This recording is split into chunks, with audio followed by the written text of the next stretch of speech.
Of all the Chinese labs that are all competing in the AI race, Alibaba's Qwen has been cooking recently, specifically for models that run on consumer graphics cards. Labs like Moonshot, Minimax, Z.AI, and DeepSeek tend to focus on making models that are bigger than 70 billion parameters in size. Alibaba's approach with Qwen has been this shotgun approach by covering a wide spectrum of models across all sizes. And one that really stuck was models in this band right here, where consumer-grade graphics cards can run them. HuggingFace made a recent report that shows this distribution of model releases in 2026. As you can see, Alibaba covers a wide spectrum of models on all categories, like under 1 billion parameters category to 1 to 8 billion parameters in size, 8 to 70 billion parameters, and over 70 billion parameters. And so far in 2026, Alibaba released a total of 51 models and variations, already flooding the market with a wide spectrum of models. So while other labs continue to push what's capable in the frontier of intelligence, what's worth noting here is this Qwen3.8 27 billion parameter model right in this band. And in the benchmark, it's landing near GPT 5.6 Luna and Opus 4.6 level, as you can see. And this completely changes the economics of intelligence upside down. The continual infusion of small and capable models like Qwen3.8 27B totally eats away the aggregate demand that's currently met by data centers that are operated across the country by inference providers. And now we essentially have a GPT 5.6 Luna or Opus 4.6 equivalent model at home without necessarily relying on data centers. In other words, not only did we see the gap between open and closed models closing in due to models that compete in the frontier like Kimi K3, GLM 5.3, DeepSeek V4 Pro, which alone is crazy, but we also have a gap closing in between what consumers can run at home and what models are typically only available in data centers. To give you a bit of perspective, Qwen models already surpassed 2 billion downloads in 2026 so far, showing you just how fast the adoption of AI is growing, not only in open models, but people who are trying to run open models locally at home. Another way to look at it is this AI stack right here. While the US has an advantage at the chip and infrastructure layer over China,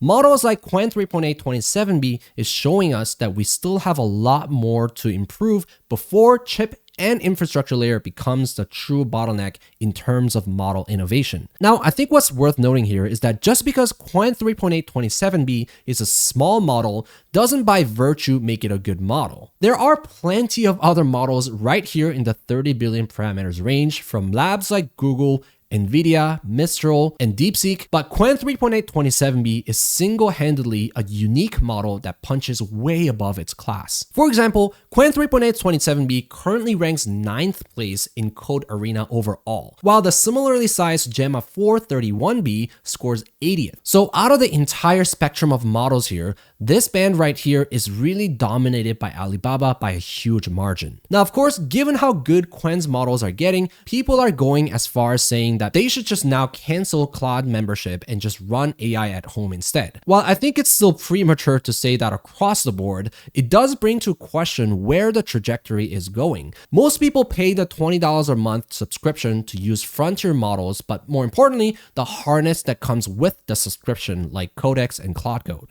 And just like how switching software is pain in the bottom region, ever since Codex and Claude Code came up with more and more features directly in the harness, switching harness is also a big pain given that our conversation histories, skills, workflow, connectors, projects, files, schedules are all in that platform meant to keep us tied into it. But the model layer that's grouped into the subscription is certainly being challenged, which forces frontier labs to bring even stronger value proposition at the harness and the memory layer to keep users within their walled garden. Now, speaking of harness and working with other people, it's important to find one that works for you. And that's why Computer by DevRev can be a great option for team collaboration. Thanks DevRev for sponsoring this video. When we think about AI agents, they're typically one-dimensional. Everything happens between you and your personal agent. But what happens when you want an agent that can work across an entire team or an organization? That's the idea behind Computer by DevRev. Computer is an AI teammate with shared context and memory, allowing your team to collaborate with it together in a group chat. Instead of everyone using a separate agent, the entire team can onboard Computer as if it was another teammate. Here, you can see multiple people interacting with Computer in the same conversation. No matter who asks the question, everyone sees the same chat, and Computer can explain what it knows and where that information came from. Just like people learn through experience and develop long-term memory, computer can retain useful context from its interactions with individuals and teams. Over time, it becomes more familiar with how your organization works. For example, here, one of my coworkers asked for a last-minute pitch tomorrow, and they can easily ask @computer to collaborate like this. And computer will draw from past meeting notes and customer profiles to generate this entire branded pitch and PowerPoint for our team to use. Pretty neat, right? You can also customize computer by connecting it to applications like Granola, Google Drive, Slack, Notion, and more. Computer is designed to change how we think about AI agents inside organization. It gives individuals the flexibility to personalize how they work with an AI teammate while maintaining persistent context and memory access to broader team. Try Computer today using the link in the description below.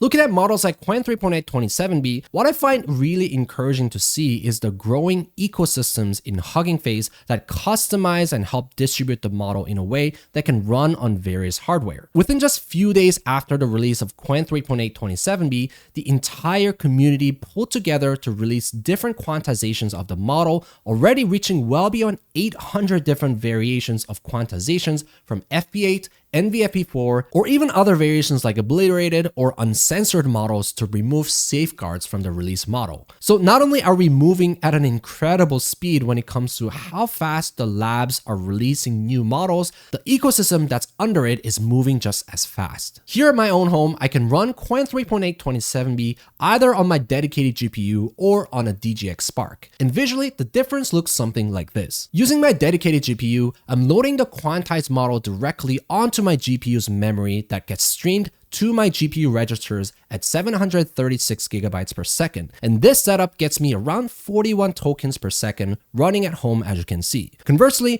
running the same model on my DGX Spark, but at full precision, loaded on a unified memory, and then having to stream the model's weights to the GPU cores at a much lower 237 gigabytes per second gives me about 4 tokens per second, as you can see, largely from the bandwidth difference between the two systems. One thing to keep in mind here though is that this really isn't an apples to apples comparison, since I'm running a Q3 quantized version on my GPU, which is roughly 4 times smaller in file size than the full precision one that's running on my DGX Spark. The full precision is about 55 gigabytes in my storage, and the Q3 quantized version on my GPU is at about 13 gigabytes. So the 4.2 times shrinking in size and placing them directly in the fabric of GPU helps me get 10 times the speed altogether in throughput, which broadly, the math makes sense given bandwidth is about 3.1 times faster and the model is about 4.2 times smaller, and collectively 13 times theoretical speed increase, which is close to what we're actually seeing here in practice. Now, when it comes to different quantizations of Qwen3.8 27B model, here's a quick chart from Atomic Chat where it shows you how different companies like Unsloth, LM Studio Community, and GGML all contributed in taking the model size at a spectrum at 32 gigabytes of file size and shrinking them all the way down to 8 gigabytes along the way, and the average KL divergence in comparison to the full precision model. As you can see, the further down you go in quantization, the probability distribution tends to be further apart compared to the original precision as the baseline, which in practice could look something like the model having different logics for each possible next token as they turn into different probabilities after softmax. And in our case, the Q3 KM precision falls right at about 12.5 gigabytes in file size, while the KL divergence is around 0.07, which is the trade-off between these two setups. So going back to the narrative of cost, requesting intelligence from a data center versus running them at home, since I'm generating at about 41 tokens per second, to generate 1 million tokens, I'll need to be running this model for about 6.7 hours.